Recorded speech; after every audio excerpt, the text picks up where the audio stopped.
and Dad? Okay. So you called the police, but at that point you had already decided. We had decided not to. You weren't going to say anything. We had decided that our feeling was not, we'll just explain what happened and it'll be okay. We were very stunned, and we felt that we would go to jail, obviously, and it was a selfish reason to just not want to have to go through that.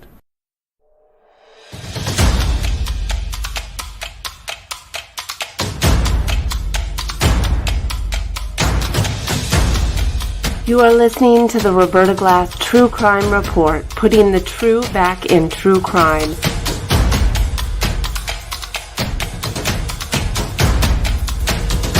From New York City, Roberta Glass is now on the record.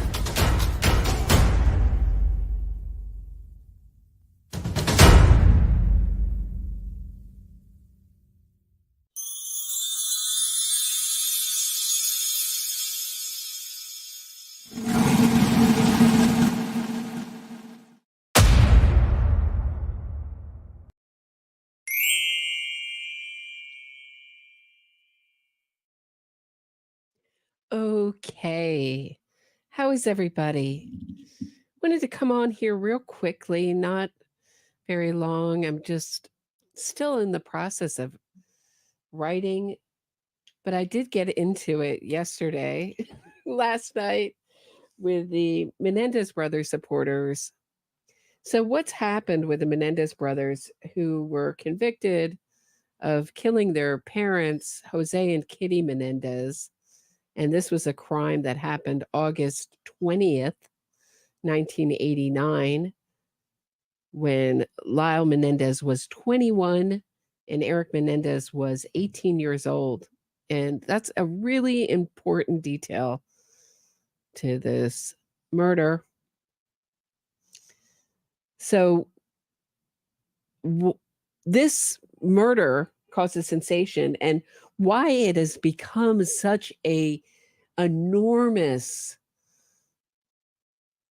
re-sensation, I guess, is because of TikTok and young women making TikTok videos. And this is a crime that I feel the defense strategy is particularly, excuse me, I think I can still talk.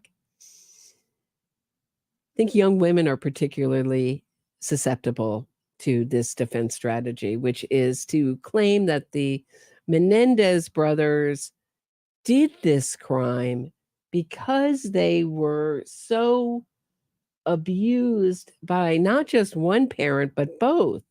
And what you heard of in the first trial before it got, and I think there's been some disinformation that they weren't allowed to argue this strategy in the second trial. They were. It just wasn't very effective. So it was much discussed. So what they argued was that they were so abused that they killed their parents to make it stop. But the broader evidence, I feel, shows that the Menendez brothers really told us why they did this crime. So first you have a pattern from Lyle. I mean, we have to take them one at a time. A pattern of where Lyle is, how do we say it?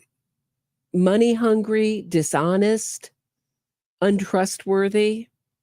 So when you have a claim and you have just two cousins supporting you on this claim, and this is a case that's now being re-looked at by George Gascon, and we can talk about him in a few as to what his motivations are for re-looking at this case. But when you have someone who, say, got into Princeton University and got kicked out for cheating,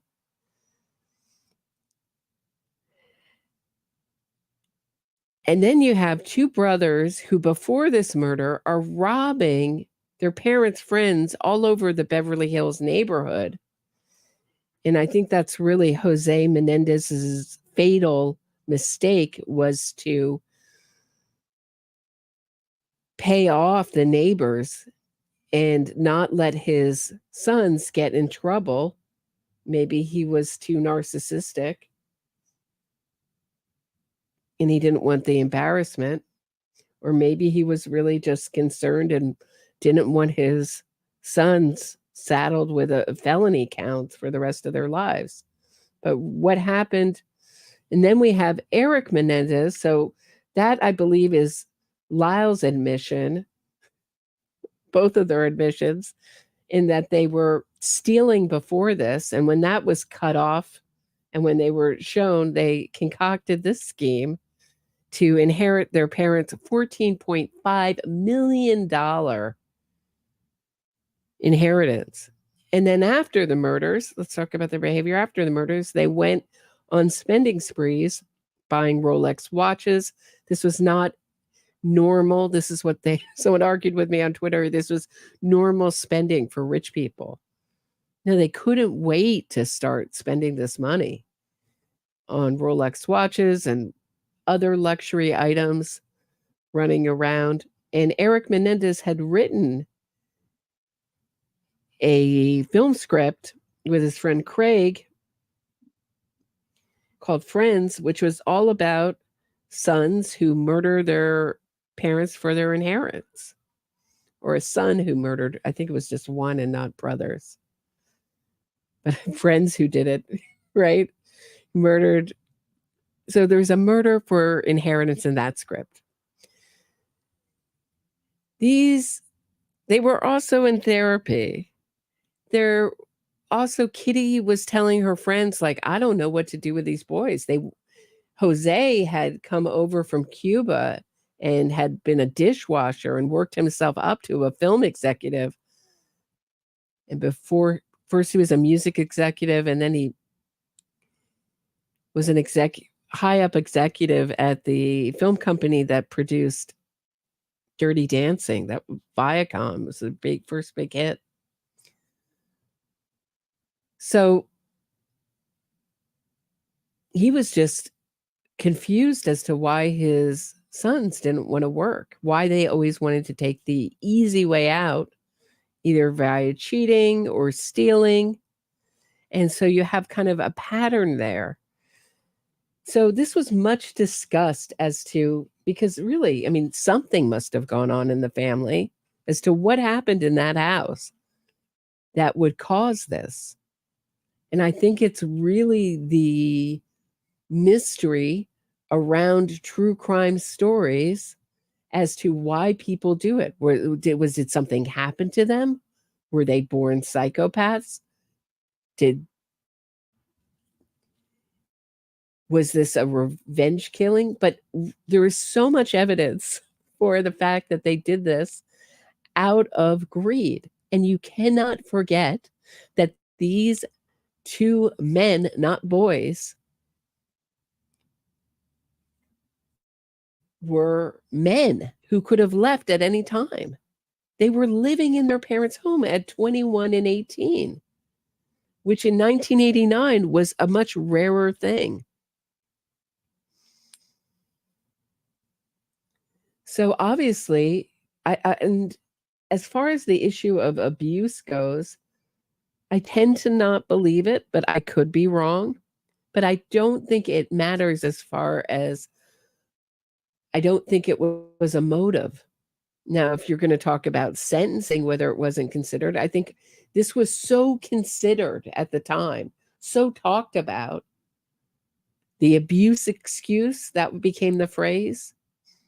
So I'm very skeptical of the people like Kitty Menendez's sister, I believe. Correct me if I'm wrong. Who's come forward years later and has joined in as this has gotten popular. Because at the time, this was so unpopular because people were glued to this trial. Remember, Toni Morrison was one of them, the great novelist, was glued to this trial. We were all glued. This is the first case that really got me into true crime. For one, Leslie Abramson was an amazing defense attorney. And the first trial, you almost just wanted her to win because she was so convincing. But listen to the claims in her opening statement and then listen to what the cousin is claiming. It's so disparate. And then they had to bring in the mother and say that the mother was abusive because it doesn't really answer the question as to why they killed the mother. And ultimately, it doesn't answer the question as to why they didn't just walk out the door. And you can say, well, they were so damaged. They had a therapist. They were both in therapy. How? So, and this is where I'm getting really curious as to, is this now you just have to claim that you're abused and you're allowed to murder who you want? And now Rosie O'Donnell, I mean, I've been sleeping on this case. I didn't realize Rosie O'Donnell got involved and interviewed Lyle. There's lots of women who wanted to have relationships with the Menendez brothers, and they all got married and divorced. I think a couple times. I think Erik at least a couple times. It didn't work. Which I think, and we've never really heard anything. I've heard some of the interviews, but not in depth. I'd love to know exactly what went on there and what those women know. But it's very seductive, this whole narrative. They seem helpless. They were dressed in crew neck sweaters with kind of lightly colored pastel sweaters to make them look younger. Leslie Abramson her client was Erik, and she would sort of touch his sweater and readjust his shirt, which is a technique she also used with Phil Spector. She walked arm in arm with him into court. So it's a really seductive narrative, but it's one that I don't think matters whether they were abused or not. I mean, if you're talking about sentencing, I think certainly the jury, the second jury, they were caught in so many lies. For one, the 911 call where they're weeping, and one of the most devastating parts of Lyle Menendez's cross was when he was asked, when he started to cry, you were crying like that with the 911 call, weren't you? And when he cries, doesn't seem to be any tears that come down from his eyes. He does a lot of posturing. So they were really hated at the time, hated by a whole section of the population that felt they were rich, spoiled kids who killed their parents for the money, which I happen to think is closest to the truth. Something had to happen in that family that was dysfunctional for it to end up this way. But certainly not everyone who's abused goes on to kill their parents. But I certainly don't believe the extreme claims of abuse that Leslie Abramson, and I'm sorry for YouTube, maybe this is something that I might talk about on my Patreon, that Leslie Abramson talked about in her closing argument, which were the most extreme forms of abuse. So there's really no evidence for that. So now there is a Netflix, in addition to the thousands of TikToks for the Menendez brothers, there's also a Netflix series called Monsters. I have not watched it yet. I'm kind of just holding my breath. But George Gascon, who is running for re-election, has said he's going to review. His office is reviewing. So if you know anything about George Gascon, he is a soft-on-crime prosecutor, and he got together. I actually have 2 clips to play for you. Got together with George Soros, and they concocted this idea where they would get former defense attorneys to run as DA. So defense attorneys to run for district attorney, because a district attorney campaign does not need a ton of money. So they got together a pact. I've heard anywhere from $40 to $50 million,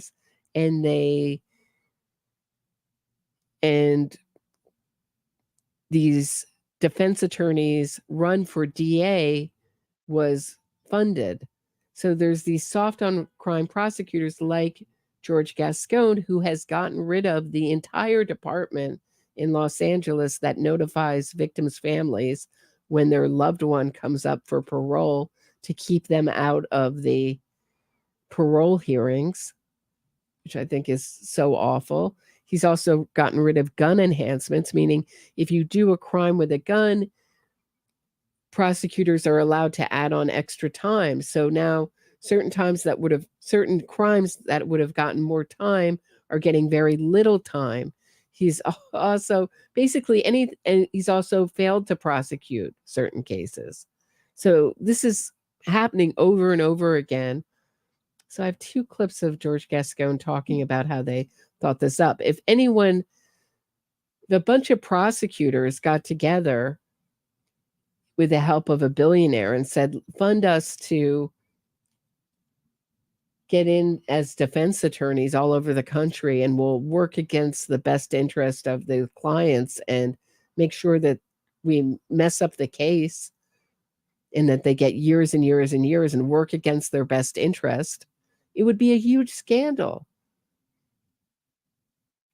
So he's up against Nathan Hochman, George Gascon, and he's doing very poorly. So I think this is an attempt to get reelected. But let's hear him talk about how he thought up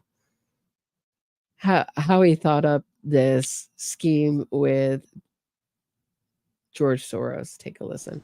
My focus from the very beginning when I became the district attorney is I've been working already at the national level for almost a decade on criminal justice reform, really with a very strong focus on reducing incarceration. That was really, at that point in my life, that was really the goal. You know, my goal is much broader today, but, you know, as you will see during the conversation, I'm a product of evolving, obviously. So when I became the district attorney, I believed that we could find a balance between reducing crime and community safety and reducing incarceration. I think you could do both at the same time, and we proved that you could. And that was the primary focus at the time. We literally... So he's proved that he cannot do that. He cannot do that. You cannot reduce incarceration, and crime rates are going through the roof, although it depends on which one you look at, because often if you don't prosecute crime or it's not going to be on the books. I think it's pretty much agreed that California is a nightmare of crime right now. But here he goes on to talk about his relationship with how he thought this up with George Soros. We literally started looking at the map of the U.S., and we were trying to identify strategically what are the urban centers where anybody that could be considered a progressive prosecutor. There were a couple of people that have been nibbling in some areas, but we just couldn't find one. So one of the conversations was then, how do we go about creating a movement here, which actually eventually led to Open Societies Foundation, which is a George Soros Foundation, putting almost $50 million in 2014 through the ACLU to begin the movement. And people like Larry Krasner and others came to my office while they were running for office. In some cases, we identified people to run for office, and then many would come in after getting elected. They send their people in. So like, for instance, Larry's number 2, at one point spent almost a month going in and out of my office. Okay, so that's Larry Krasner, who's the DA of Philadelphia.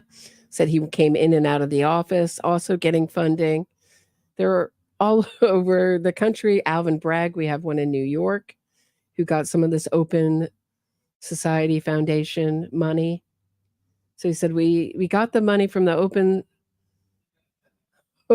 Society. Is that what it's called? Open Society Foundation, George Soros' foundation, via the ACLU, who's very much aboard this. And that's how it went. I know that people shut down if you mention George Soros' name in relation to this, but it just happens to be true. And that happens to be the true history of this. So this is why I think he's doing this. Also, in addition, Erik Menendez was very poor on the stand. Both of them were very poor on the stand. And if you've lived life a little bit, it seemed very much like someone else that we talk about on this channel, Charlie Adelson's testimony. Not believable, well crafted. And this was very apparent, especially in the second trial, not as much so in the first trial, where they had a different prosecutor who was not putting up with it. Let's take a listen together. Figures. Hold on one second. Let me get to the beginning. The first question asked by Mrs. Abramson was, where have you been living for the last 3.5 years? Isn't that right?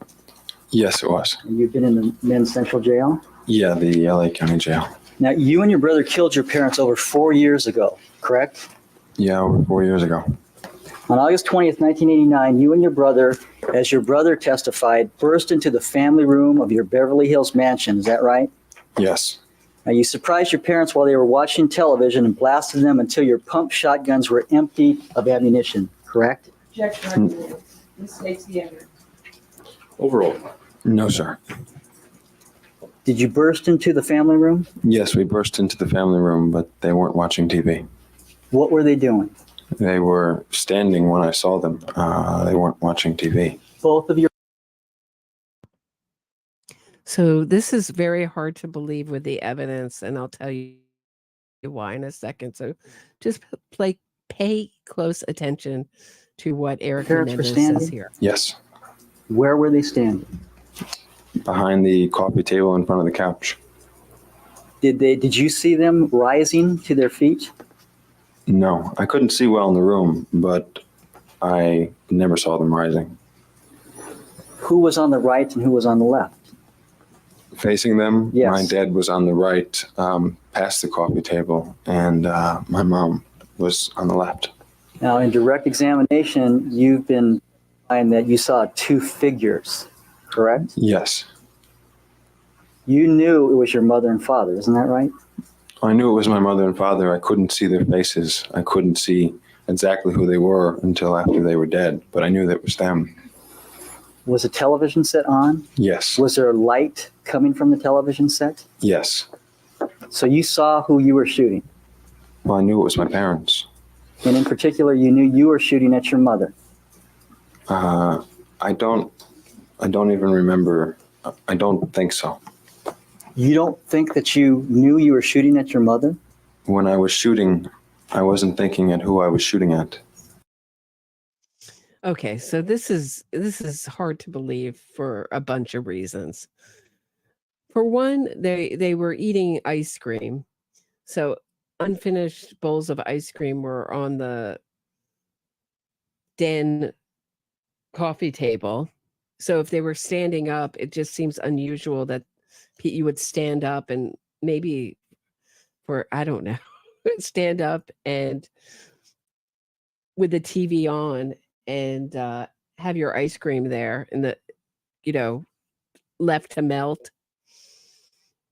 But they needed to do this because their defense was that they killed their parents in self-defense, that they were really under the delusion that their parents were going to kill them. This was a strategy pretty much hard to argue, but Leslie Abramson was such a whiz defense attorney that she did everything possible, including some stuff that got reviewed by the bar, as far as the notes with I think she was alleged to have edited their therapist's notes, that this became a strategy. So why they couldn't say like we aimed, they were doing this because they just felt that their parents were going to kill them at any second. But Kitty Menendez was crawling towards the door. You would have to aim. You couldn't have just like randomly just shoot around the room. Her face was blown off, essentially. I mean, let's tell it like it is here.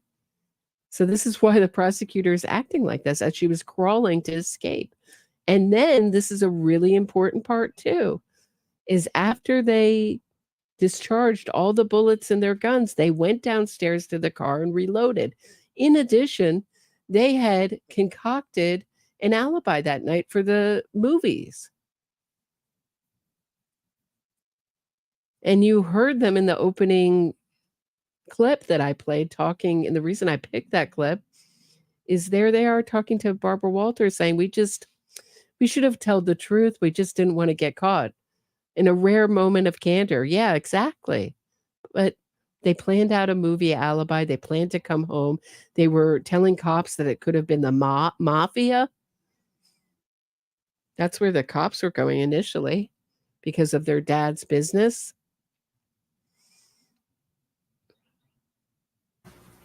Where did you aim your gun? Just right in front of me as soon as I walked in the room. And I wasn't thinking this person's here, this person's there.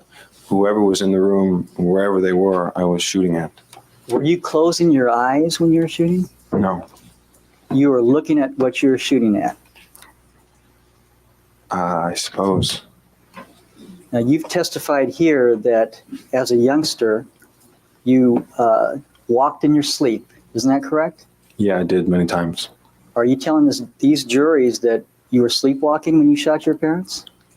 No, I was awake. It's just that as soon as I went into the room, the gun went off and there was fire, there was smoke, and it was so chaotic that I just didn't. I don't have a great memory of it. Now, you entered the room first, correct? Yes. Now, you say the gun went off. Did you fire that gun? No, I fired the gun. Now, you shot until your gun was no longer loaded, correct? I shot everything I had. And then what did you hear or see after you had finished firing all of your ammunition? I heard a noise coming from what was my mom. Now, you've described noises in direct examination. Did you describe for these jurors the noise that you heard coming from your mother? I don't even remember what the noise was. I know that I heard it because I ran out of the room just to get away from there. But I can't even tell you what it was. Did you describe to Dr. Oziel that it was moaning coming from your mother as she was trying to crawl? No, I never said that. I read that in his notes. I did tell him she was trying to crawl. I found that out from my brother afterwards when I talked about it. But I didn't see anyone crawling in that room. Would you describe for the jury what sound you heard? How would you characterize that sound? Overall. I guess I would characterize it as a moaning simply because she was dying, and that's what freaked me out, and I just wanted to get away. But I can't remember how it was or the way it was.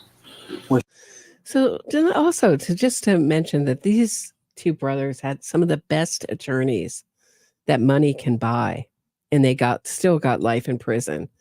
And as to where their fortune went, so some of it was spent on their spending spree after the murder, but most of that money that they inherited was spent on lawyers. And Leslie Abramson worked at a public defender rate for the second trial. They were broke by the second trial. So much was spent.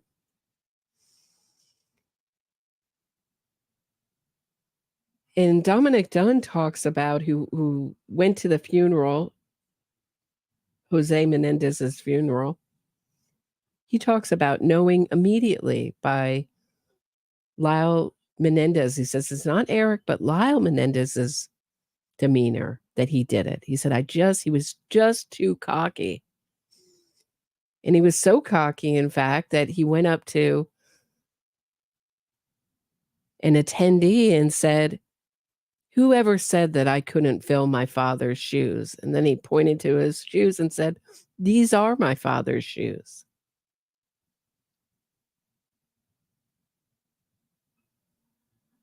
I mean, he told Jerome Oziel, his therapist, that she was crawling away. Oh, that's something I learned from my brother.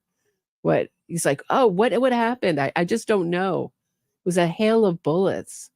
But my brother was conscious. He's kind of throwing his brother under the bus there. My brother was conscious enough to tell me what happened afterwards.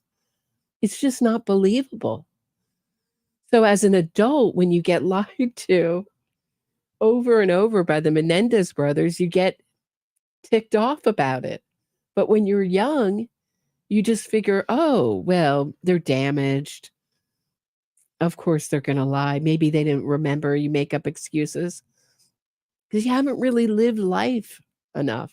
This is the best innocence fraud campaign for young women.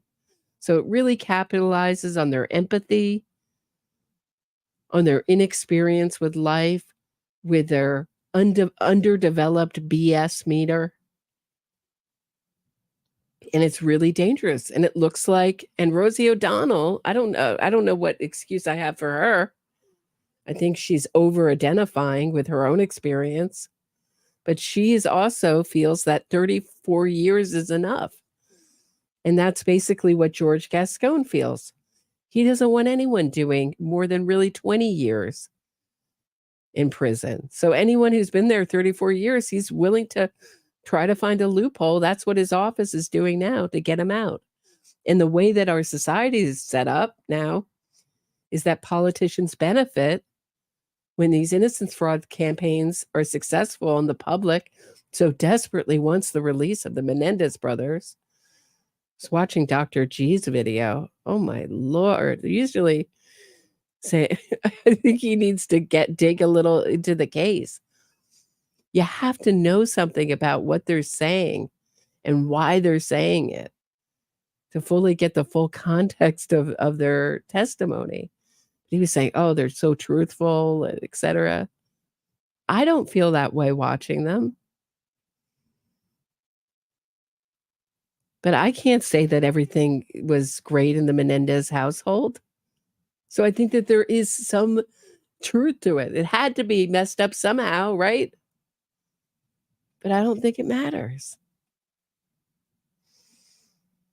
Otherwise, we're just giving a license to anyone who wants to murder their parents for money to say, hey, I had a hard time. I know I could have walked out the door any time. I was 18 years old. It's 21. 21. Oh, but my feet were glued to the floor. I couldn't go. I was too damaged. That's what someone was telling me on Twitter, I believe. Too damaged to leave. Come on. But not too damaged to think up of an entire plan, write a screenplay, think of an alibi. Not too damaged to cry on the 911 call. I mean, have we ever seen anyone who killed due to abuse go on a spending spree? Has this ever happened in the history of the world? Was your mother crying? No, it wasn't a crying sound.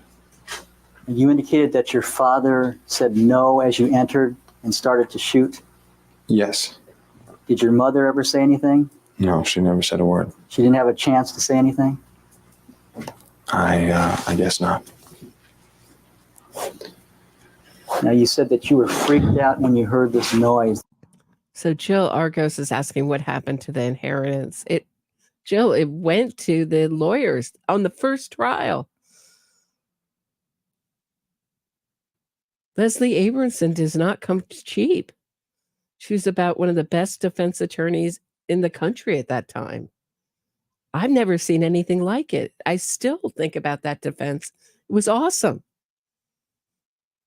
It was a little, now looking back at it, it was pretty fraudulent and creepy and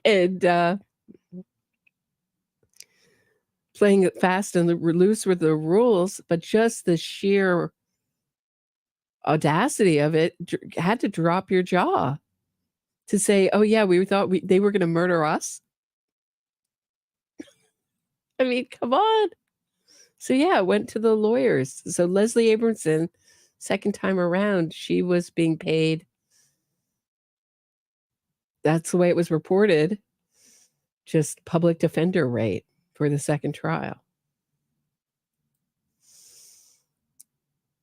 Kind of amazing. This moan from your mother. Yes. Is that right? And you're so freaked out that you went to your car and you had the ammunition box and you're pulling out ammunition so that when your brother came, you handed him ammunition. Isn't that right? No, that's not why I ran to the car. As soon as that happened, I just got out of there and I just ran, and I ran out toward the car. And as soon as Lyle got there, then we started scrambling for shells. As soon as Lyle got there, didn't he testify that you handed him a cartridge? I did. So you had been in the car and you're pulling out ammunition when you got to the car. You got to the car first, correct? We got there at basically the same time. So you went directly for the ammunition, didn't you? No, that's not what I was thinking. As soon as I ran out of the room, I just ran, and I can't answer your question. I can't answer the thoughts that were going through my mind at that time. Where was the ammunition located in your car? The ammunition was in the trunk of the car. The trunk. Yes. So you went to the trunk of the car and opened up the trunk. No, the trunk was already open. So they have to say that this wasn't a willful act. They have to say that they were in a haze thinking that they were going to be murdered themselves. These were adults, not children, adults. But they were referred to as the Lyle Menendez, the boys. And the jurors at the first trial, so it was a hung jury, the first trial, in Lyle Menendez's jury, were all invited over to Leslie Abramson's house, who voted for, who wanted to vote on the lesser charges. And you can see one of them interviewed on the internet. She's so proud of herself. She was part of the club, the elite club that I believe Erik Menendez called into Leslie Abramson's house and thanked them for believing in him too in that dinner. I'm remembering correctly. Don't quote me on that. Double check that. That's just my memory of it. You had left it open? Yes. And you went to the back of the car and you went to get the ammunition and you handed the ammunition to your brother. At that point, I definitely was scrambling around for shells and handing it to my brother. Why? Because I knew that he was going to go back in the room. You left the room first, correct? I guess so, yes. And you took your gun with you? Yes. How would you know that your brother would return to put the coup de grace into your mother? Rephrase the question. I didn't know what my brother would... Rephrase the question, please. How did you know, as you ran out of that room after you heard your mother moan and apparently try to crawl, how did you know that Lyle, your brother, would return to finish killing her off? Overruled. I didn't see her crawling. When I left that room, I just wanted to get out of there, and I ran outside. And when Lyle came, that's when we went to the back of the car. And at that point, I knew what was going to happen. Without any words spoken, you knew that your brother... There were no words spoken. There were no words spoken. No. And you were in there, in the trunk of your car, getting the ammunition already, correct? Already when? Before Lyle arrived at your car. I don't think so. I don't think so. So you were standing there doing what? Lyle was right behind me. It wasn't as if I stood at the car and then he showed up. He was right there. And at that point, we just went to the back of the car and I knew what was going to happen. You just instinctively knew that your brother would return to finish killing your mother? Yes. And so you went into the trunk first and pulled out the ammunition. Yes. And handed how many rounds to your brother? 1. Why only 1? I think because as soon as I handed him, I was scrambling. The shells and everything was all over the place. And as soon as I picked one, I gave it to my brother and he just ran in. I guess if he would have stood there and asked for more, I would have given him more. I don't remember the feelings that I was feeling right then. So after you handed him one cartridge, were you searching for others? I don't think so. He just started running in. And did you then follow him? Not at first, but I soon followed him.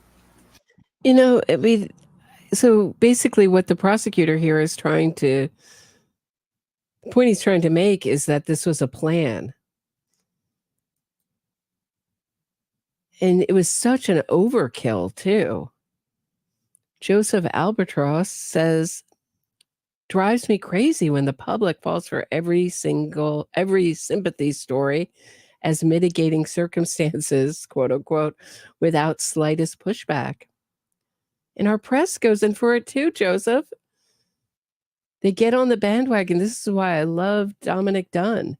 He was like, no thanks. Because when this came out, I mean, what's the narrative being put out? And I'm old enough to have lived through it. Narrative now is like, this was never discussed. The abuse was never, it was so discussed. It was so discussed. It was nothing but discussed. It was the main topic of conversation. It's the first time I heard the abuse excuse phrase ever used. It just wasn't believed. And I know people are saying, well, we know a lot more about it. But look at the claims from the cousin and look at the claims from Leslie Abramson and look at their testimony and look how they don't all come together. They're disjointed. This was just not believable. And this is why they were convicted. And because it was so obviously greed motivated, they were given a life sentence. It was one of the worst crimes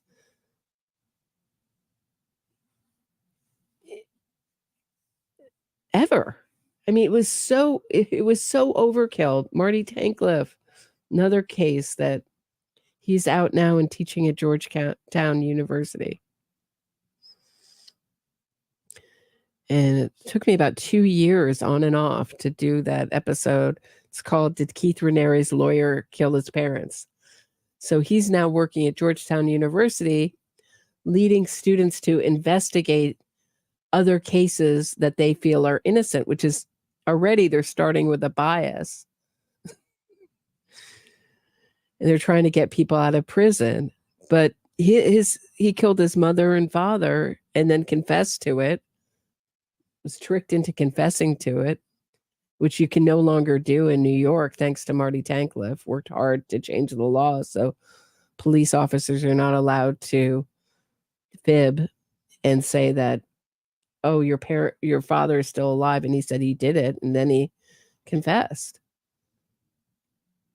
But you'll find information in that podcast you won't find anywhere else. It's called Did Keith Raniere's Lawyer Kill His Parents? So then he went on to represent NXIVM guru Keith Raniere's appeal, which he's now off of. Okay.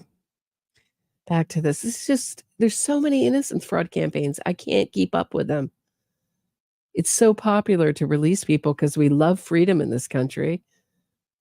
I don't like seeing people locked up, but I just don't want murderers roaming free.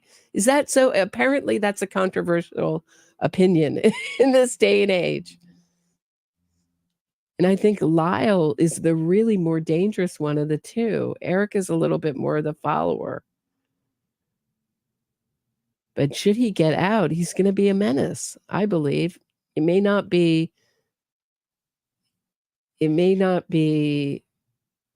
violence, but it may be some kind of financial fraud. Those kind of things, some kind of scam. I mean, he's going to be a menace if he gets out. And you heard the final shot? Yes. And you were at the door of the den at that point? I was coming toward the den. I didn't want to go into the den. Did you look inside the room? I don't remember. You don't recall that? I don't recall that. I remember hearing the shot. I remember being in the foyer. I don't recall seeing into the den. After you heard the shot, what did you see or hear? Lyle coming out of the den. Did he have his rifle, his shotgun with him? No.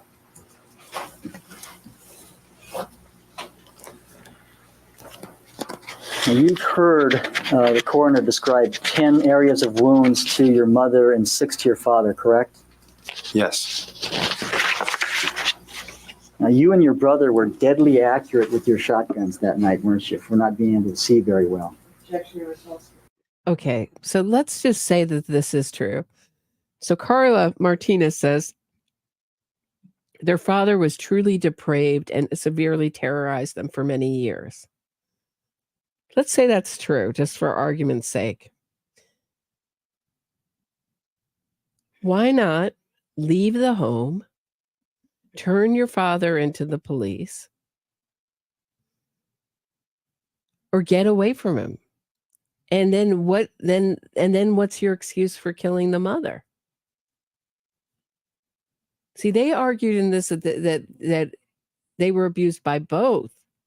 Erik testified to that there was the most heinous abuse going on at the hands of both.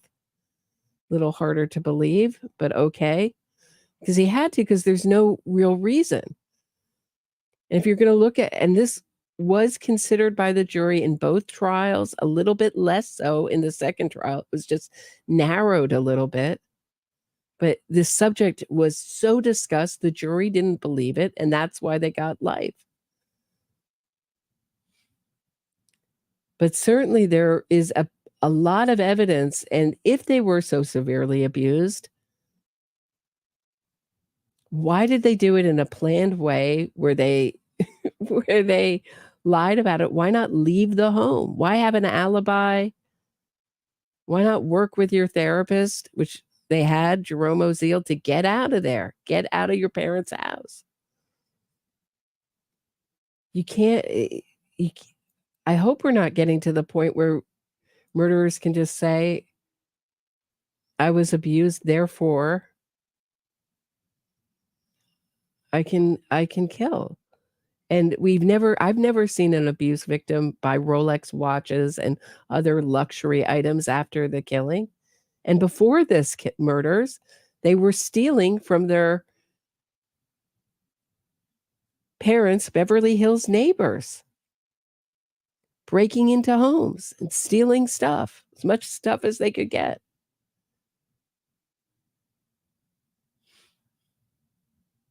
Lyle Menendez at Princeton, cheating, got thrown out of Princeton University, cheating.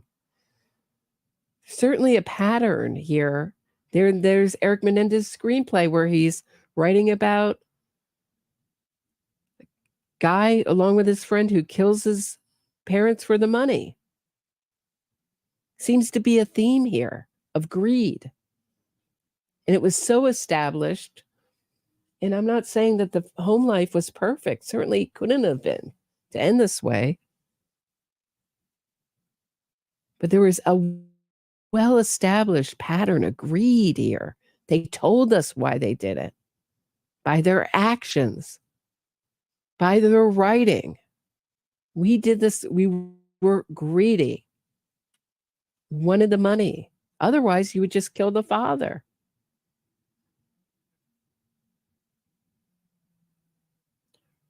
To make it stop, right?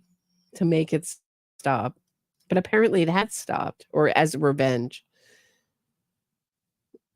We have to stay a land of laws. We cannot start going into kind of just revenge killings and just okaying it. Because once these guys get out, they will be victims and heroes. I've seen it happen. By the way, Amanda Knox has a new book out. Yes. Overall. I have no idea. Did you see your mother move at all after you started to shoot at her? I didn't see anything after that. You saw nothing? I saw nothing. I saw the fire of my gun and this stuff coming out of it, and I did not see anything. I mean, I guess that's why shots just went all over the place, out the window, on the side. I just didn't know what was happening. I didn't know where I was firing or I really wasn't aware. Mr. Menendez, there were only 2 shots that missed. You heard the testimony about the 2 panes being broken, the French doors behind where your mother and father were seated? Yes. So there are 2 misses out of all the shots that you and your brother fired. Apparently. Yeah, phrase it as a question, please. It is a question. Is it your understanding that there were only 2 misses? Apparently. I'm going to object to the point because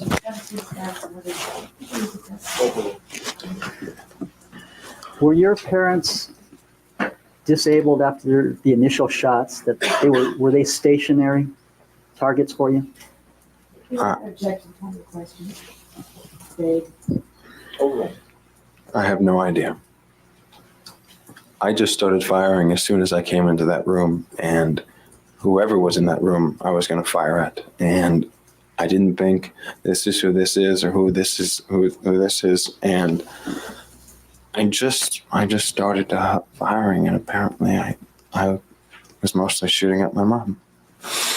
I didn't know. I wasn't aware. I wasn't thinking about it. All I was thinking is, I got to fire every shot with my gun. Right. So we have kind of the Jodi Arias blind killing here, because they're arguing that they killed in self-defense. And then they had the gall, after being represented by the best lawyers in the country, Jill Lansing and Leslie Abramson. So Jill Lansing was Erik Menendez's attorney, and Leslie Abramson was Erik's attorney. Erik Menendez argued that he had ineffective assistance of counsel. LOL. But as for, I thought it was with Jerome Oziel, but just looking it up, apparently Leslie Abramson allegedly, or I think, told defense witness William Vicari to edit his own notes of a meeting with Erik to remove potentially damning information, but the district attorney's office decided not to launch a criminal investigation of Abramson. Big mistake, I think. Do you see what I mean when I say these lawyers get away with everything? Tammy says, but did they get the death penalty in the second trial? No, they got life in consecutive sentences. So Jose, killing Jose is 30 years to life, and Kitty, and they run consecutively. Call Governor, but Cali Governor did stop all death penalty in California. I don't know if he has. I don't think he has. I just don't think it will ever happen. I don't think any death penalty is going forward in California, but I need to check on that. I think they still have it, but I don't think it's really being used. I feel no release. Yeah, I can see why. Brooklyn Janet says 2 things can be true at the same time. They were abused as little boys, and they murdered their parents, being, I'm just going to edit this, Brooklyn Janet, are mitigating circumstances, right, which were discussed and not believed by the first jury. They served 34 years and should be set free now. I respect your opinion, but I just don't agree with it. This was so discussed, so considered at the time. What they're looking at is new evidence in the form of a letter to the cousin, that the cousin who testified in the trial, and I'm very suspicious of this letter, and I'm going to tell you why. I don't know a lot of details about it. What I've read in our media, which does not give a lot of details. So this is a letter written by Lyle to the cousin, and they say it was written 9 months before the murder, or was it predated 9 months before the murder? As evidence, to show evidence and sent that way. Does the envelope exist? But certainly it's really hard because he's dead now. I think his name is Chris Carano. I may be wrong about the first name.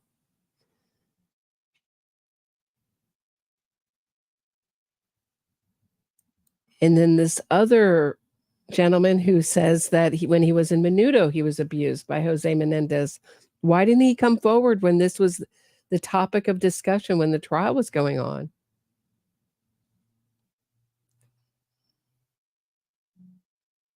Could be. But let's have him cross-examined.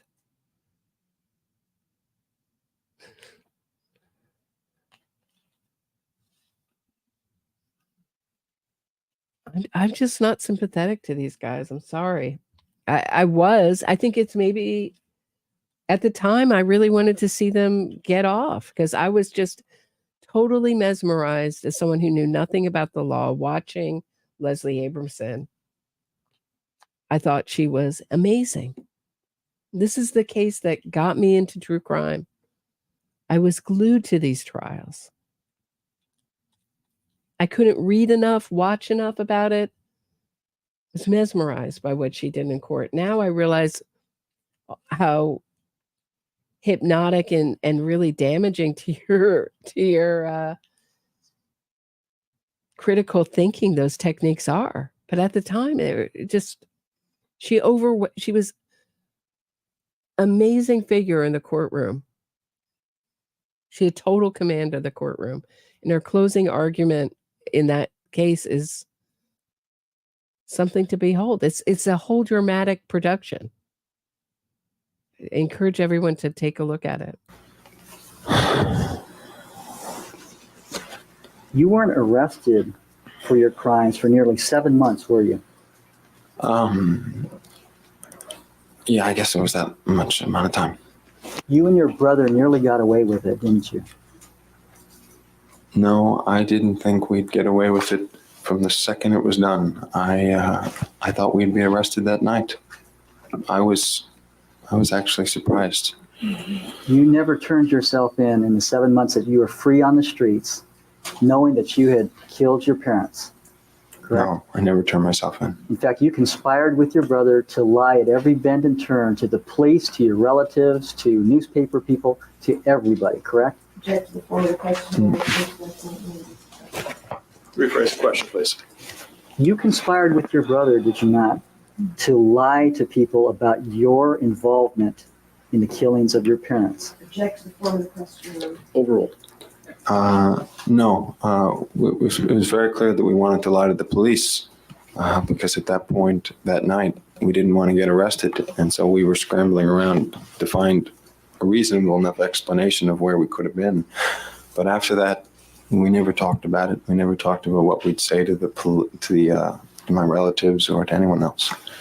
No, they planned out a night at Cheesecake Factory and the movies as an alibi. To pretend that this was done on the fly is really hard to believe. So what you have is you have two witnesses here with a heavy pattern of lying and a big incentive to lie. And remember that they have to sell this story that they were afraid of their parents killing them. That was their defense. So they didn't just stand up in court and say, we did it, but here's why, because we were abused. No, they said, our parents were going to kill us. We're going to kill us that night. We had to do it to save our life. This is why it didn't land at the time. And because these details have been forgotten, it really changes the story. Do you see how that changes the story? Nothing stopped them from saying, hey, Your Honor,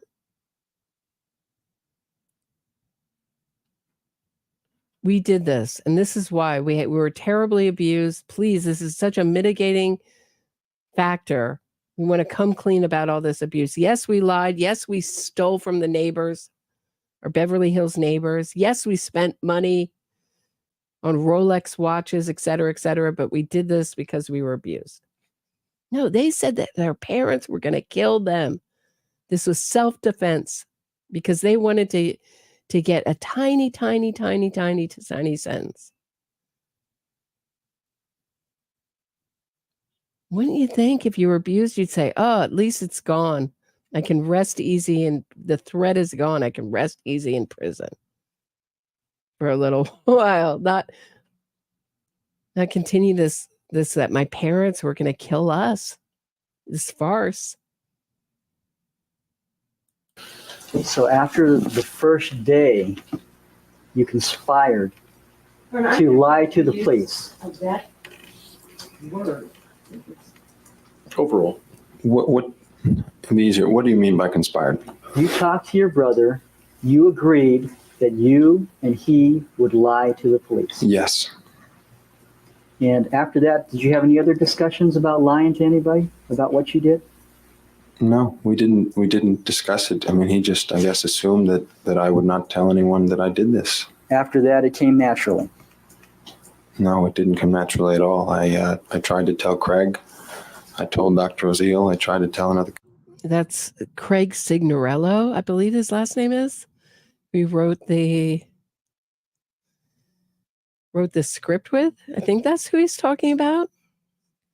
Friends, that's what it was called. About murdering his parents. About friends who murder parents for the inheritance. What a coinky dink.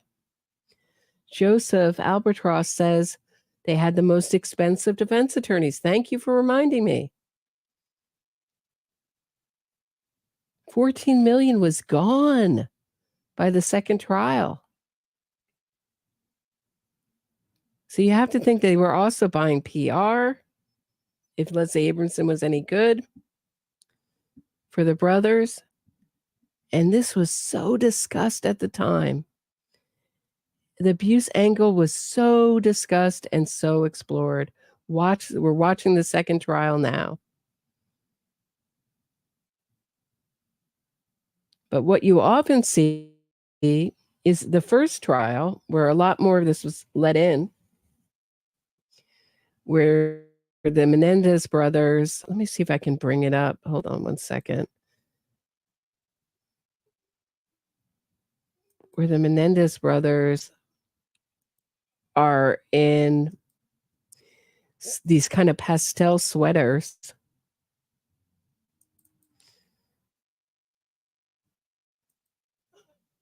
Hold on one second. Let me just pull it up because, oh, maybe I can't do it now. I should have done it before. Maybe I'll share my screen in a second and I'll show you. But they wore these like crew neck pastel sweaters, something that Keith Raniere next to him, when he got up, he was wearing the same kind of sweaters to make them look younger and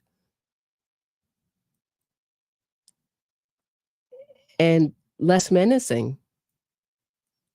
They looked like preppy kids. But they were in their 20s by then. Erik had to be in his early 20s and Lyle in his mid-20s. So Lyle was 21 when this murder happened, and Erik was 18. They were not teenagers. This is not a juvenile murder. Cousin of mine, it actually was very difficult around my relatives. But to anyone else, I certainly wasn't going to tell. You lied to your relatives, correct? In a sense, I did. And I believe your brother testified that two nasty men from the LA Times came to interview you and your brother at the Calabasas house. Isn't that correct? They weren't nasty. They got nasty during the interview because they thought we had done it. And we were trying to say we hadn't done it, and so they got nasty. But I don't know if they were nasty people. Now, when you say they got nasty because they thought you did it? They had some misinformation, and I was denying the misinformation, but I knew what they were getting at, and so they were beginning to get angry. At this point, I'd like to say. No, let's move on to something else. Mr. Menendez, you testified that you thought your parents couldn't die and they looked like wax figures after you and your brother shot them, correct? Yes. Now, despite the auditory problems that you claim to have, you understand now that your mother and father are in fact dead and could never go out into the sunshine again. Do you understand that? Do you understand that, sir? Yes, I'm very clear about that. Now, You have testified that since being in jail, you have only been in the sunshine 10 times. Isn't that right? I'm not clear on the number. About 10 times, very few times. And you testified to that on direct examination, correct? Yes. Did you want the juries to feel sorry for you that you couldn't go out into the sunshine? No, not at all. Now, you and your brother have made many... Busted. Of course he wanted the juries to feel sorry for him that he hadn't gone out in the sunshine. So here's a little bit more information on the burglaries. I'd like to make a correction. It's Craig Signorelli, not Signorello, excuse me. Erik and Lyle burglarized the homes of wealthy families. Lyle had been suspended from Princeton for plagiarism and was back home in California. During this time, the two brothers committed 2 major burglaries.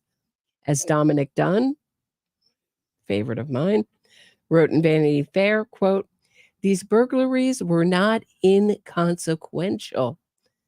They involved money, property, and some serious jewelry in the $100,000 range taken from the safes in the neighbors' houses.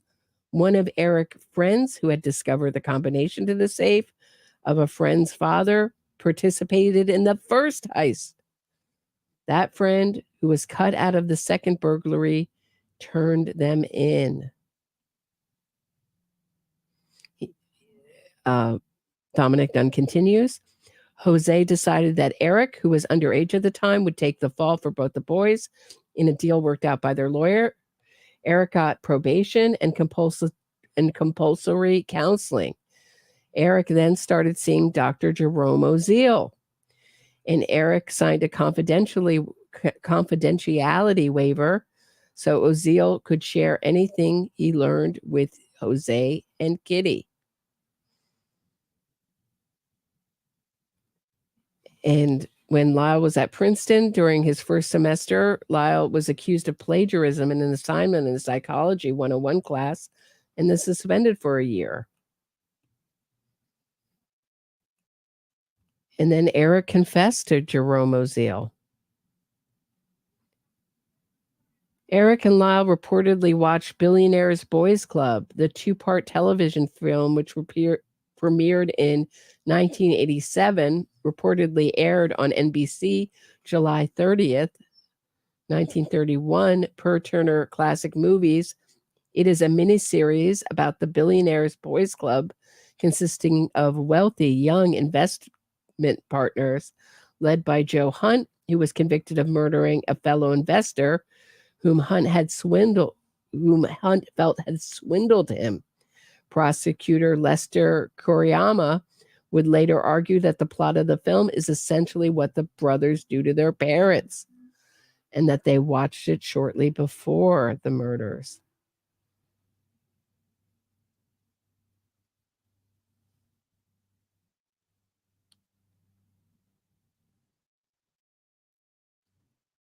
There's also a shark hunting trip before the murders taken by the whole family.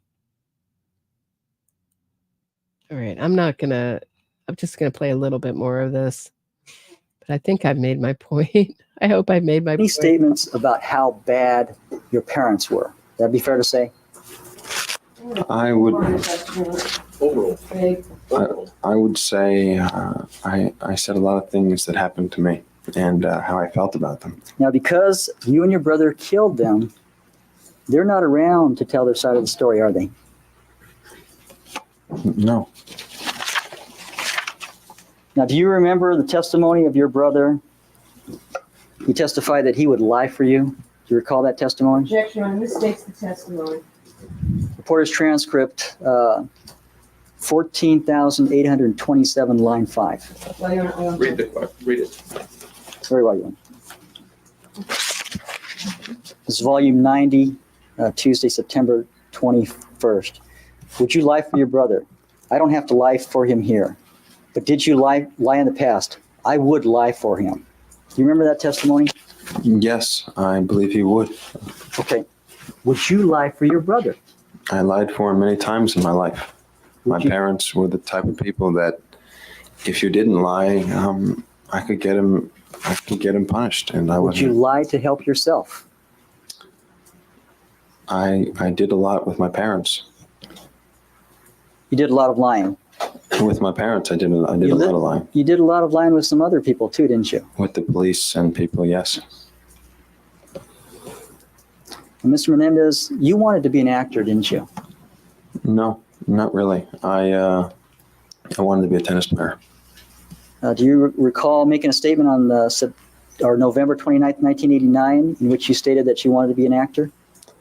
And that you told Craig Signorelli that once you got into acting, you'd bring him into acting as well? If you let me see what I said, I could definitely tell you what I said. First of all, do you recall making that statement? I don't recall making the statement. Or is it your testimony that you didn't want to be an actor? I enjoyed acting, but that's not what I wanted to do. In fact, you gave a performance to your high school class. You gave a soliloquy from Richard II, correct? Yes, I did. And you gave it to the entire class? Yeah, I was going to do it in just my drama class until my English teacher found out about it, and she wanted me to do it in front of the entire class. You enjoyed that, didn't you? Not really. That was pretty embarrassing because it was just an embarrassing thing, but it was, I enjoyed drama class. Did you cry in that? No. Now, you took a year of drama classes at Beverly Hills High School, correct? Yes. And did you win any awards or any recognition for your acting ability? Definitely not. Okay. Now, you were also an aspiring screenwriter, weren't you? I like to write, and my dad was in that industry, and it seemed like an easy in, so I did, yes. You're creative and clever in your writing. Would you agree with that? That's not what they said, but what do you think? I thought I was. Okay.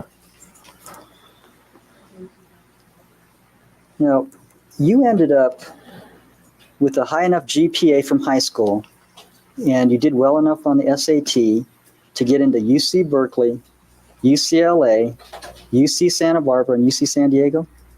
I got into all the UC schools. It may have been more than that, but it wasn't because of my GPA. You take into consideration your SAT as well? Your SAT, definitely my tennis, and the fact that I put down that I wanted to do my major was like some very low major that would help you get into the school, and of course my father. So his father was very demanding. There's a story that he wouldn't let him ride in the car when he would lose at tennis. But to be at a pro level tennis, that's another thing that they hired. He hired, I believe, tennis coaches for private tennis lessons for his kid. Jose did. I mean, they were very indulged. I mean, given everything, these kids. But to be at that level is extremely hard. So I'm old enough to remember that there were certain parents like this. I don't think they exist anymore. And I'm glad they don't. Who would punish their children when they would lose like this. I remember at my brother's softball game, a parent, I'll never forget it, screaming at his kid because he didn't perform well. There was an idea that tough love worked. So, but they weren't boys anymore. To be a tennis pro, to not make it at 18, you're already getting up there in years.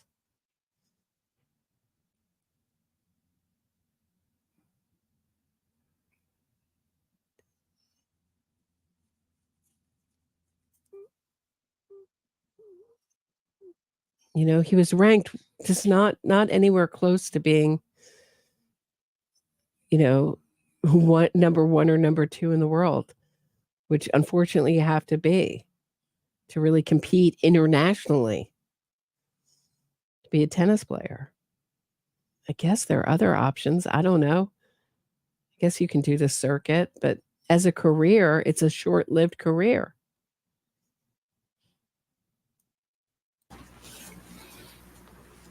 Now, you referred to, was that an essay that accompanied your application to the University of California campuses? I don't understand. There was an essay you had to write. I didn't write it, but you had to write one. You said that you had indicated that you wanted to take a certain course. Is that correct? To get into schools? You're interested? No, you had to put down what major you want, Okay. whether you want to be an economics major or math major, and I put down like basket weaving. I put down the lowest, something to do with really minimal stuff that would, this is what my parents figured, that if I put down that I was Hispanic and that I wanted this major, with my dad's connections, it would really help me out. Now, the major you put down was basket weaving. Is that what you said? I don't remember the major I put down. I think it had to do with, I don't remember. I didn't fill out the form, so I don't know. Could it have been undeclared? It may have been undeclared. I don't know. I thought it was, I remember having a discussion with my mother that she wanted to put down the major that would best help me get into the school, since a lot of kids wanted to put down the real majors, history and so on, and she didn't want me to be competing with them. So they were a very enmeshed family. I mean, the mother typed up her son's college applications, is my memory around this subject. So I think that's why he doesn't remember what he put down. It's because his mother, Kitty, filled out all those forms, who he murdered brutally. So you have to either believe that both parents were abusing them in the same way, which is what they contend, essentially.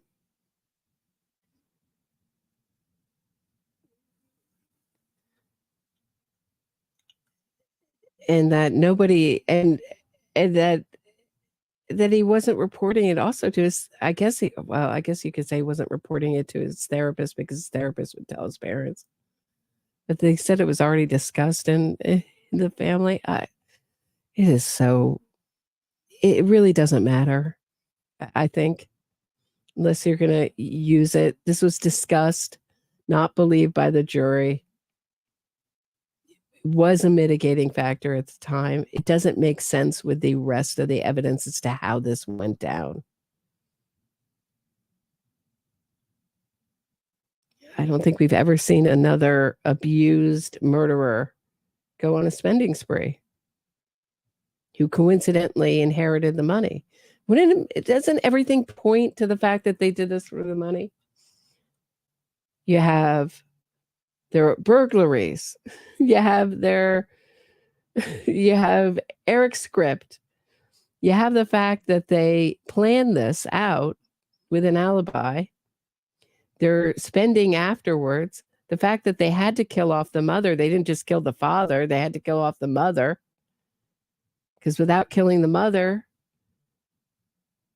they didn't just wait till, like, say, the mother's gone getting her hair done and killed the father. Because they wanted everything. And they were 18 and 21. They could have walked out the door. They were full-grown adults who had total agency. In a large and an extended family, too, and friends. Mr. Menendez, there's been talk or testimony in front of both juries about you having learning disabilities. Yes. Is that right? You got into all these UC campuses. You're a pretty smart fellow, aren't you? That's not what I was told most of my life. What do you think? Let's go to your state of mind, since we've been talking about that for a long time. I'd always liked to think of myself as smart. I always wanted to think of myself as smart, but I just never was able to achieve in that way. Is it your understanding that you must put your parents on trial in order to get the focus off of yourself and your brother in this case? Now, defense witnesses have characterize your mother as a bad housekeeper, and that she took you and your brother late to school and practice. Do you remember that testimony? Yes. And is that the... See, this is another thing that really turned off the public. And I'm not going to go, I mean, what have I been going for, an hour and a half? I mean, I'm fascinated by this trial. Probably could keep this going for a couple more hours.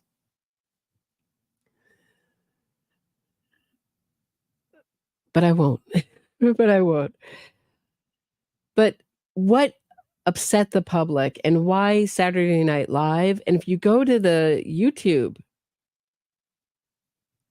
video where Saturday Night Live is making fun of the Menendez brothers, there's all these comments like, they should take this down. It's so insensitive. They're killers. They're convicted killers. The least of their punishment should be getting mocked on Saturday Night Live. Also, Ben Stiller also did a little takeoff of it. His movie with Jim Carrey, I believe. So this was very, very done because these were parents who gave their children everything. And it certainly, parenting was very different. The way I was raised is we had what my mother made dinner. If you didn't want to eat it, you didn't eat. We didn't have any of this, like, what would you like for dinner? How do you feel? We had a little bit more tough love.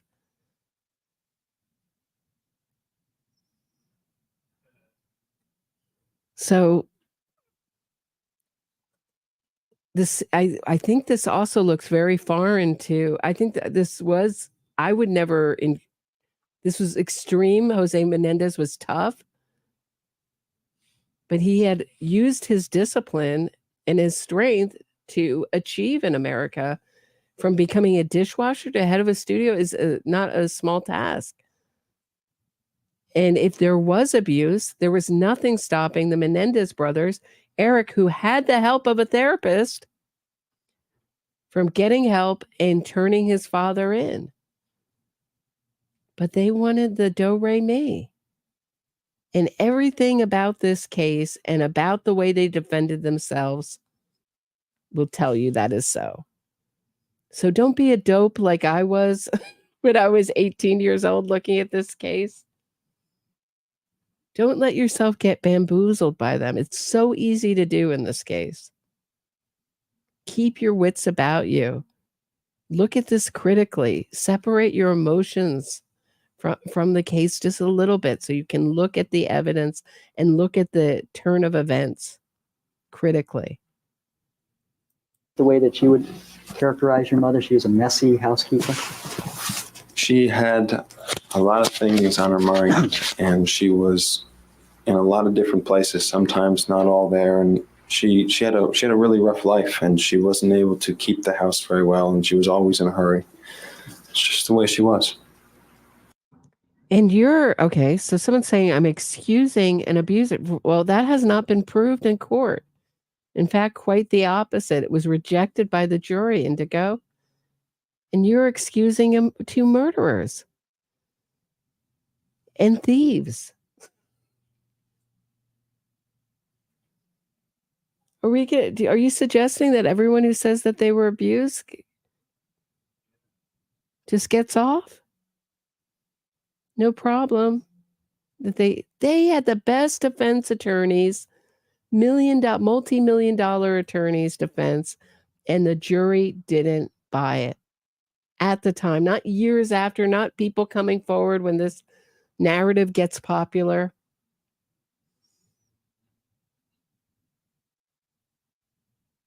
Jury didn't buy it.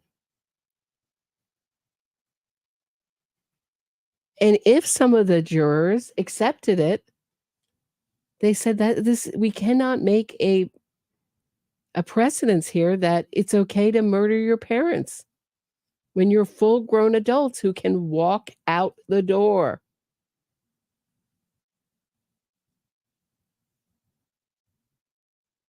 And there was nothing stopping. Let me say one more time. There was nothing stopping the Menendez brothers from saying, hey, we did it. And waiting till the sentencing and saying, here are our mitigating factors. This is what happened. And presenting all this in the sentencing phase. pleading guilty. But they didn't want that. They wanted to bamboozle the jury and get a really small sentence. Think about that. Why didn't they just say, hey, look, we're guilty. Our parents weren't trying to kill us. That was their defense. Open your ears. They're saying their parents were trying to kill them. It was self-defense. It's outrageous. I feel like I'm screaming at my younger self. It's so obvious. It's so obvious. Cannot be any more obvious. Now, you and your brother lived at the house as well, correct? Yes. Now, there's a photograph on that board up there. It's of your room. Does it show a messy room? Yes, definitely very messy. And your brother has testified that your car was very messy. It had dirty clothes in it, sort of thing. It was the second room for me, basically. And Mr. Menendez, as to being late, your brother testified that, for example, he didn't like swimming, so he would intentionally try to delay your mother so that he wouldn't have to go by either taking his time or acting like he was sick or feigning some kind of an injury so that you would often be late. Isn't that right? Lyle would do that? Yes. Oh, I did the same thing. Right. I guess he did it. Okay. So you did the same thing, yet defense witnesses come in and blame it all on your mother for taking you late to places. Correct? No, we were late to school and for tennis mostly. For swimming, I guess we were late too. I assume we were, but I don't really remember being. Would it be fair to say that you and your brother contributed to the messiness of the house? Well, we live there. And would you say that it would be fair to say that you and your brother caused your mother to take you late to school and to other activities? No, that you that didn't wouldn't necessarily be true. want to go? The former would be true about the messy house, but I hated being late. I could not stand walking into a classroom and having 15 heads turn to see who was coming in 10 minutes late, or walking onto the tennis court that way. So I hated that. You testified that you would stall, so that would delay your mother. I would stall for swimming. Okay. Yeah. Now, remember the defense testimony of Mrs. Herx, that she said she saw your mother on August 1st, 1989, and she said that your mother said she was going to Quito, Peru to visit her relatives. Do you remember that testimony, sir? Yeah. And do you remember Mrs. Herx testified that she herself was born in Argentina and had heard of Quito, Peru before she said your mother told her that on this August 1st of 1989? Do you remember that testimony? Yeah, I remember that testimony. Okay, now you've testified, and we now know that in fact you had a national tournament in Kalamazoo, Michigan, correct? Yes, I did. And that you went early in August with your mother to Kalamazoo. Isn't that right? Yeah, that's true, but I found out later she also told other people that she was going to Quito, Peru. I'm not quite sure what's in Quito, Peru, but I don't know why she was saying that she was going to Quito, Peru. Now, you in fact went to Kalamazoo, correct? Yeah, we were headed to Kalamazoo August 3rd. The relatives that she was supposed to visit in Quito, Peru, she didn't have any relatives in Quito, Peru, did she? No, she did In not. fact, she had relatives near Kalamazoo. Isn't that right? No, she did not. She had relatives in Oakland, Illinois. Isn't that right? In Chicago, yes. Chicago, Mhm. which is how far? It's just southwest of Kalamazoo, isn't it? I'm not sure. We would fly to Chicago, and then my Uncle Brian had a plane. He had one of those private planes, and he would fly us there. I think it was 100, 200 miles. I'm not even sure. May have been much more. I mean, it was in the same vicinity, the northwest. So she in fact had relatives near Kalamazoo. In fact, you would go to see them in Chicago, and your uncle would fly you up to Kalamazoo. Yes. Correct? Remember the testimony of your cousin Diane Vandermolen when she was staying at your house, one of the many cousins that stayed at your house during the summers. And when you were, and this is in 1982, 1983, when you were 13 and your brother was 15, that Diane Vandermolen testified that she heard your mother say, I've got to go help Lyle wash his hair. Do you remember that? I heard that. Yes. Now, your mother told Diane Vandermolen that, correct? Apparently, wasn't in the house. Well, your mother wasn't trying to hide that fact that she was trying to help your brother wash his hair. Would that be fair to say? Not. Okay. Objection sustained. The answer is strict. Now, Mr. Menendez, your brother has testified that he started to lose his hair in his early teens. Isn't that correct? Yes. About the time that your mother was helping him to wash his hair? Is that right? Well, if Diane was there, I was 11 and 12. So this is why this is important, is because Erik and Lyle claim that there was a fight and that Lyle Menendez's wig was ripped off, and the family secret was revealed that Lyle wore a wig to all. Like so many family secrets. So what the prosecutor's trying to argue here is that his mother knew that that Lyle was losing his hair. See, they got caught in lie after lie after lie. So when you come on the stand and you get debunked and get caught in a zillion lies, you could actually be abused. You could not be lying about that, but it certainly weakens your claim there. And you have to remember that they were arguing that their parents were trying to kill them. This was self-defense. And by all accounts, private planes. Help with hair washing as a teen? I was packing my own lunch at 11. I mean, come on. What's going on here? I'm not saying that the family dynamics were healthy. Certainly not. But people also, and I think some jurors might have taken offense, the fact that Erik and Lyle had to put their parents on trial in order to defend themselves. I'm going to wrap this up. I know I keep saying I'm going to wrap it up. I get drawn in and I can't stop, but I will wrap this up soon. Lyle was 14 and 15. Excuse me, objection. This calls for speculation. Overruled.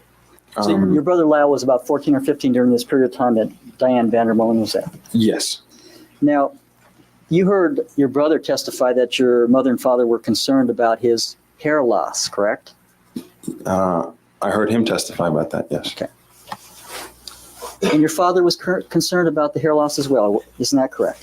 What Lyle said is that he I'm wanted... going to object, Your Honor. I'm not sure what the questions were for personal knowledge.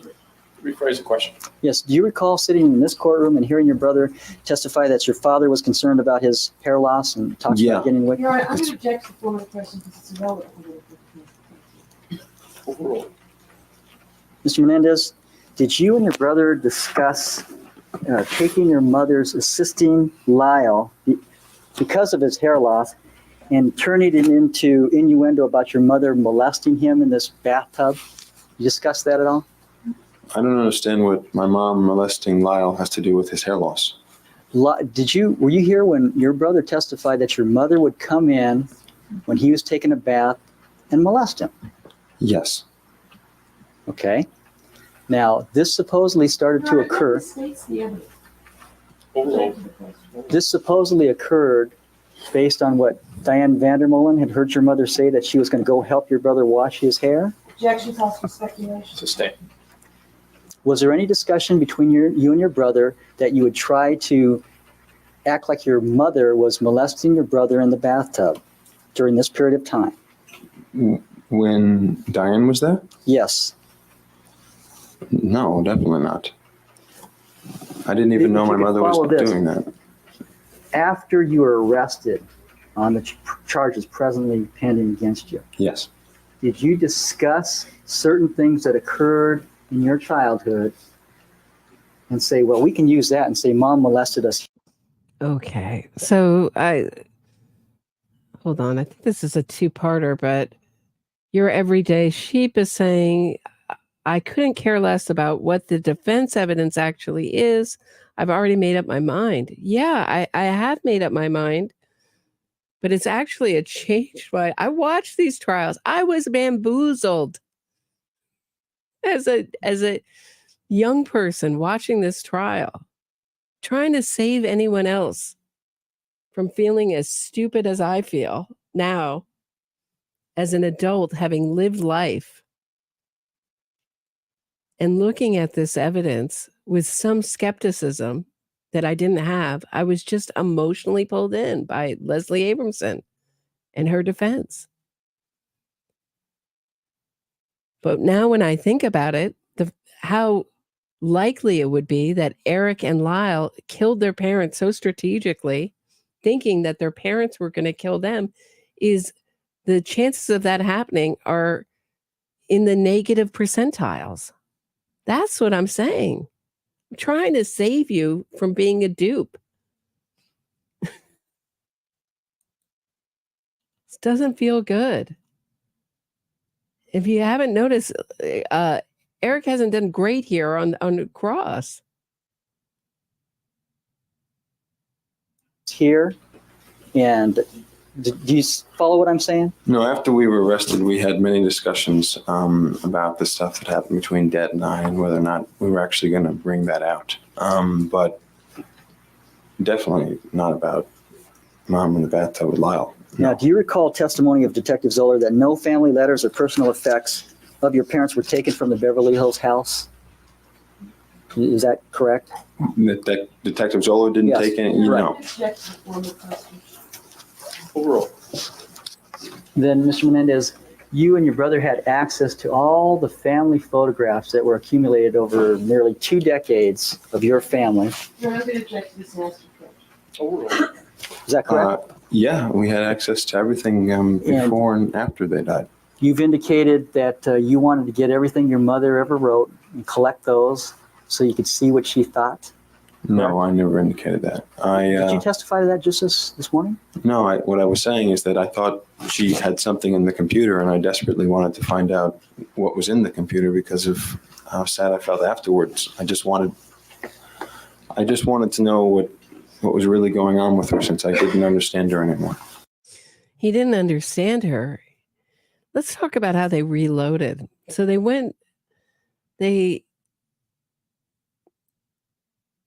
broke into the den where their parents were watching TV, though they deny that. TV was on. There were bowls of ice cream in front of them. And unloaded their guns into their parents. Their mother was crawling on the floor trying to get away. She was shot in the face, trying to get away from this barrage. Then they went downstairs and reloaded and ran up and killed them some more. So it's really hard to argue self-defense when you reload your gun. Spur of the moment self-defense after a night at the movies and the Cheesecake Factory. Then you call 911 and you weep on the 911 call. Someone killed my parents. Someone killed my parents. Same kind of weeping you do on the stand later. Sans tears, without tears. This is what enraged people at the time. This was the most watched trial. This got court TV and the whole true crime genre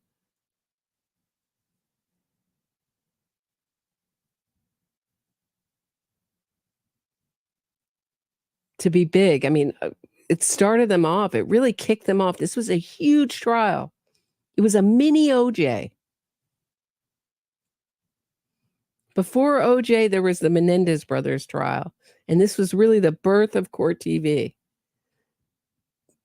This case, people were glued to it, including me. He was in college at the time. But anything I could read, go as soon as Vanity Fair was out, I was running to the stands to read Dominic Dunn. Even though I didn't agree with him, I just had to read everything he was writing about it. At the time, I agree with him now.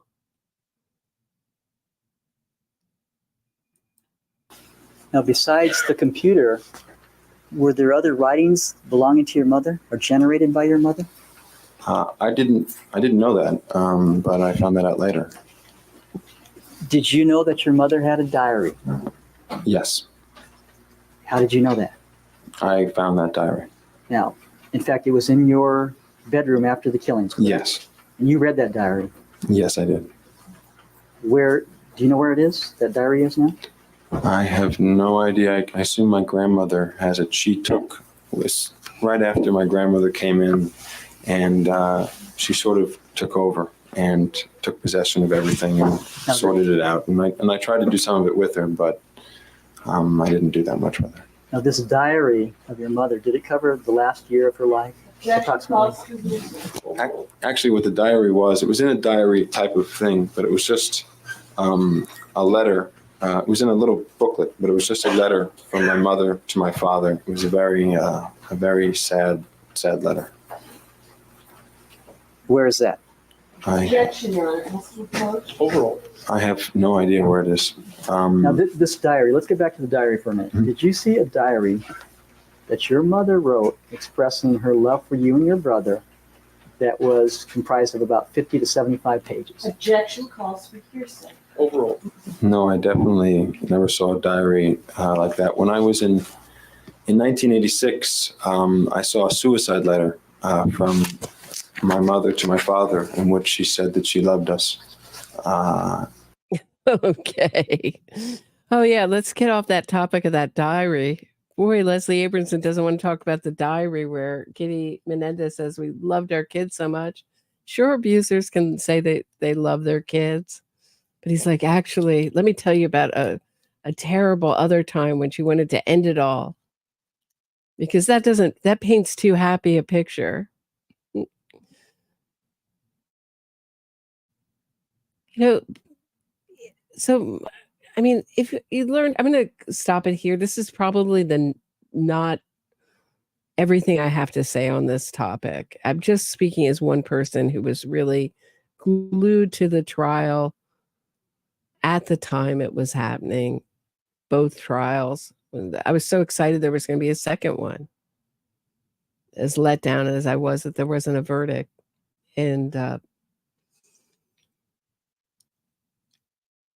but there's a reason why we don't try cases 34 years after they happen, because witnesses die, memories fade, details get lost, really important details. Evidence gets lost, new witnesses come forward.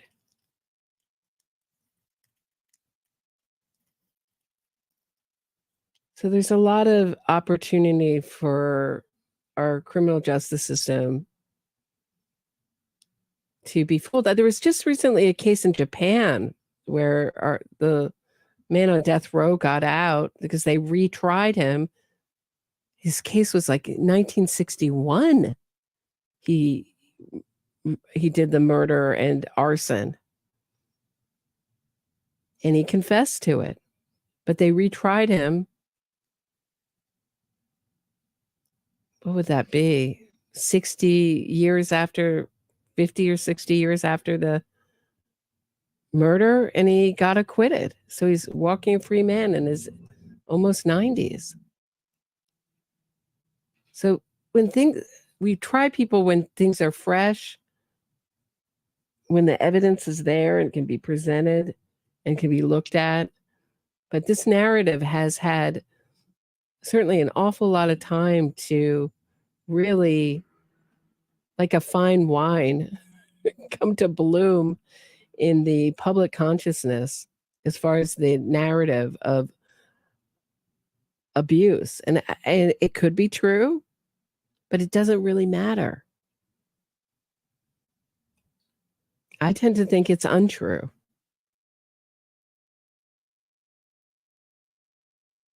I tend to think it was concocted by Lyle from prison, who was always the craftier one.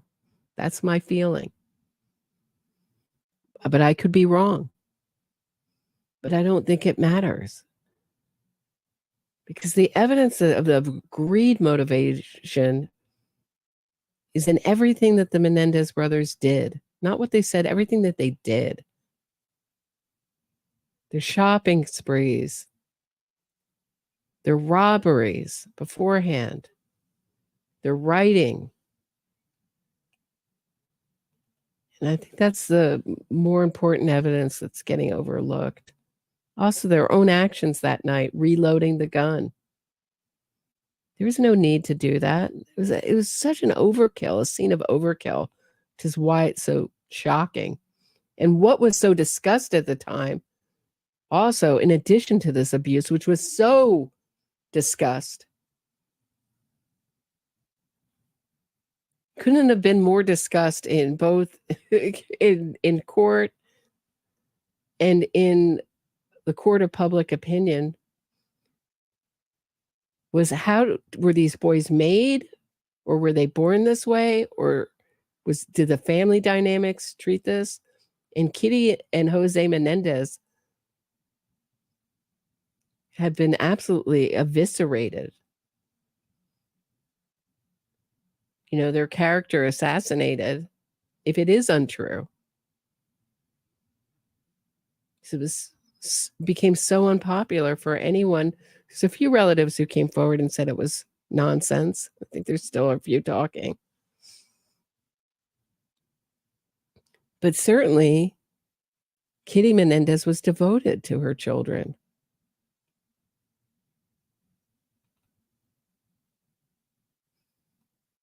I mean, you can hear it in just the testimony we heard. She drove us to class. She went with me to tennis matches. She filled out my applications to school. I don't even know what's on that application. She's helping wash my brother's hair, whether you want to. I mean, that's a little OTT, as my friend says, over the top. So we cannot make it that having an unhealthy family life is a green light to murder. We just can't have that in our society.